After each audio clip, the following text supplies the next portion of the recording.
6th of June, 1944. The wind was pounding as it is today, and always has, against these cliffs.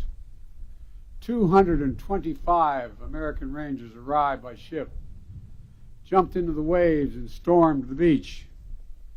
All they could see was the outline of the shore and the enormity of these cliffs. And I'd like to look, I know I'll get in trouble with the Secret Service if I go to the edge and look over, but think of those cliffs, as my host just showed me. That's what we're standing on top of. All they could hear was the crack of bullets hitting ships, sand, rocks, hitting everything. All they knew was time was of the essence. They had only 30 minutes to eliminate the Nazi guns high on this cliff. Guns that could halt the Allied invasion before it even began. But these were American Rangers. They were ready. They ran toward the cliffs and mines planted on the beach by Field Marshal Rommel exploded around them, but still they kept coming.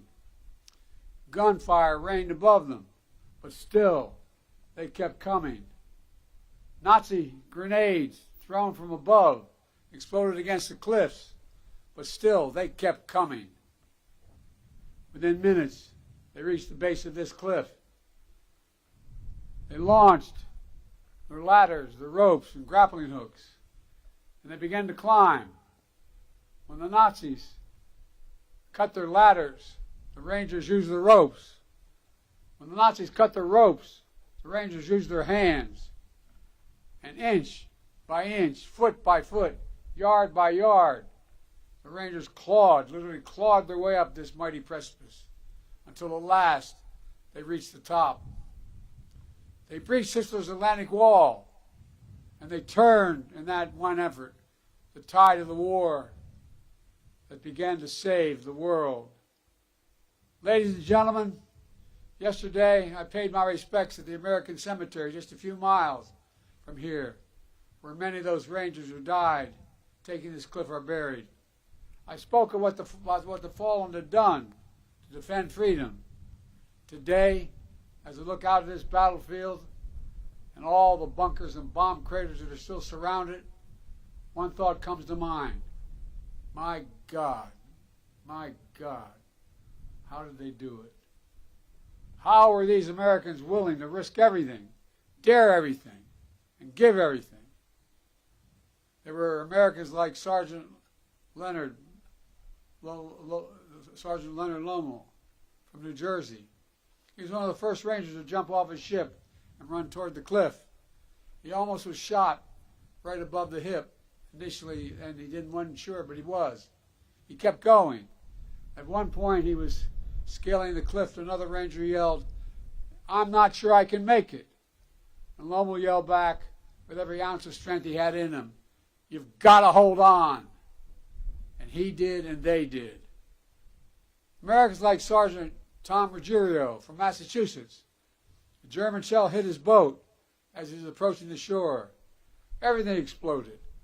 The sergeant was knocked into the freezing water, and as he told it, he began to utter a prayer. "Dear God, don't let me drown. I want to get in and do what I'm here and supposed to do." Americans like Colonel James Rudder, Texas. When the military asked for a battalion for this daring mission, he raised his hand and said, "My Rangers can do the job." He knew their capacity. He knew the strength of their character. A few days after they scaled this cliff, he wrote a condolence letter to a mother of one of the Rangers who gave his life here. And that letter said, "A country must be great to call for the sacrifice of such men. A country must be great to call for the sacrifice of such men." And Americans like John Wardell from New Jersey. John is here. John, we love you, man. Thank you for all you've done.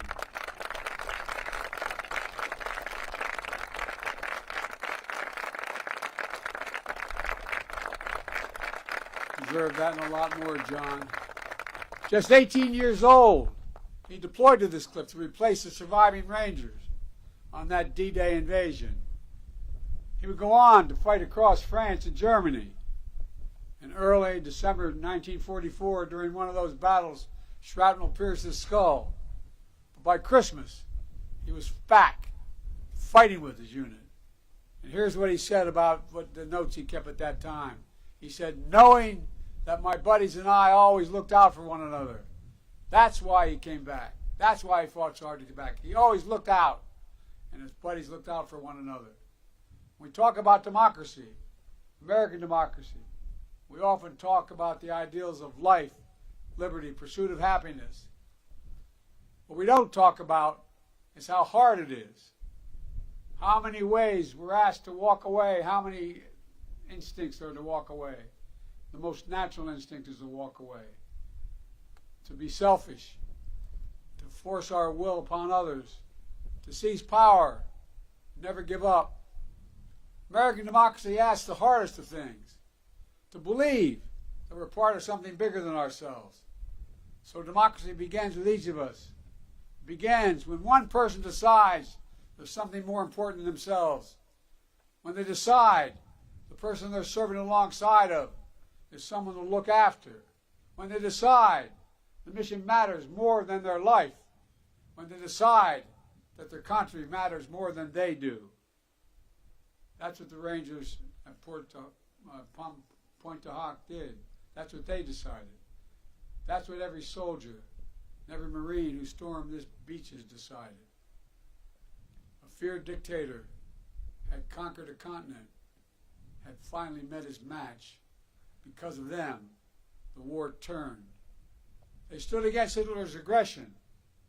Does anyone doubt that they would want America to stand up against Putin's aggression here in Europe today? They stormed the beaches alongside our allies. Does anyone believe these Rangers would want America to go it alone today? They fought to vanquish a hateful ideology in the 30s and 40s. Does anyone doubt they wouldn't move heaven and earth to vanquish hateful ideologies of today? These Rangers put mission and country above themselves. Does anyone believe they would exact any less from every American today? These Rangers remembered with reverence those who gave their lives in battle. Could they or anyone ever imagine that America would do the same, wouldn't do the same? They believed America was a beacon to the world. I'm certain they believed that it would be that way forever. You know, we stand today, where we stand was not sacred ground on June the 5th. But that's what it became on June the 6th. The Rangers who scaled this cliff didn't know they would change the world, but they did. I've long said that history has shown that ordinary Americans can do extraordinary things when challenged. There's no better example of that in the entire world than right here at Pointe du Hoc. Rangers from farms and cities in every part of America, from homes that didn't know wealth and power. They came to a shoreline that none of them would have picked out on a map. They came to a country many of them had never seen, for a people they had never met. But they came. They did their job. They fulfilled their mission. And they did their duty. They were part of something greater than themselves. They were Americans. I stand here today as the first president to come to Pointe du Hoc when none of those 225 brave men who scaled this cliff on D-Day are still alive. None. But I'm here to tell you that with them gone, the wind we hear coming off this ocean will not fade. It will grow louder as we gather here today. It's not just to honor those who showed such remarkable bravery on that day, June 6, 1944.